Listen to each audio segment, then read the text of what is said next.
They called him the patroon, not a king, not a president, but something older, something feudal. In an America racing toward democracy and capitalism, Stephen Van Rensselaer was a man who ruled by land, not laws. He didn't need armies. He had deeds. He didn't run for office. He owned the land it sat on. Over 1 million acres of upstate New York answered to him, and from those forests, fields, and mountains, he built one of the greatest private fortunes in American history. This is the forgotten empire of Stephen Van Rensselaer, the last great American lord. Stephen Van Rensselaer III was born in 1764, a child of old Dutch bloodlines and aristocratic privilege. While the Revolution raged, his family stayed rich. Not because they were patriots, but because they owned everything. Their estate, the Rensselaerswyck Patent, was a colonial land grant stretching from Albany to the Vermont border. A swath of countryside so massive it made Stephen one of the largest landowners in world history. 1 million acres. More land than some European nations. And he inherited it at just 21 years old. But Van Rensselaer wasn't content with being a landlord. He wanted to create a dynasty. Rather than sell his lands, he used a cunning system called the quarter sale lease. It worked like this. Tenant farmers could work the land indefinitely, but they had to pay rent in perpetuity. And if they ever sold their lease, a quarter of the sale price went straight to Van Rensselaer. He made himself indispensable.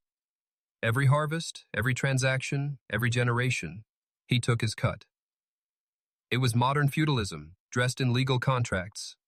And it worked. Thousands of families settled his lands, grateful for the chance to farm, unaware they were cementing a landlord's empire. But Van Rensselaer wasn't just a quiet lord counting coins. He was a man of vision.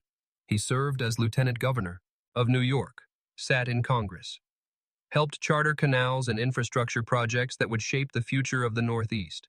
And in 1824, he founded Rensselaer Polytechnic Institute, one of the first technological universities in the United States.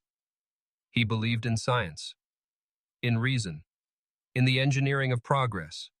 But behind the polished speeches and civic pride, he remained what he always was, the master of an invisible kingdom. By the 1830s, Van Rensselaer's wealth had swelled. His lands generated massive income. His name commanded respect in Albany and Washington. And yet, trouble was brewing. The tenants had begun to organize. Whispers of rebellion echoed in the hills of the Catskills. They were tired of paying rent to a man they never saw.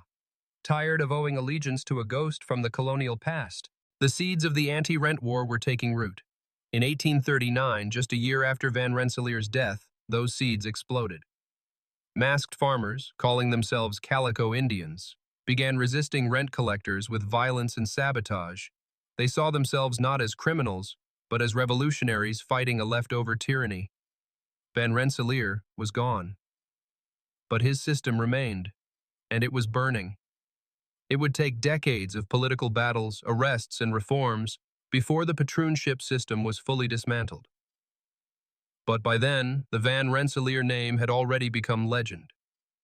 And his fortune, estimated today at over $130 billion, had already been carved from the earth, one farm at a time.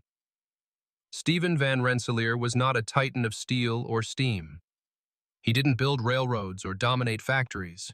He ruled land, and through land, he ruled people. His empire wasn't forged in iron, but in deeds, contracts, and quiet control. While others shouted, he whispered. While others built, he owned. He didn't chase progress. He hired it. He didn't fight the system. He was the system. And when he died, he left behind not just riches, but the blueprint of American aristocracy, the kind that hides in plain sight, the kind that never runs for office, because it already owns the office. Before Bezos bought the cloud, before Rockefeller drilled the earth, before Carnegie cast the steel, Van Rensselaer owned the ground they walked on. Subscribe if you want more buried empires, more unseen wealth, more forgotten titans. Because this is just the beginning.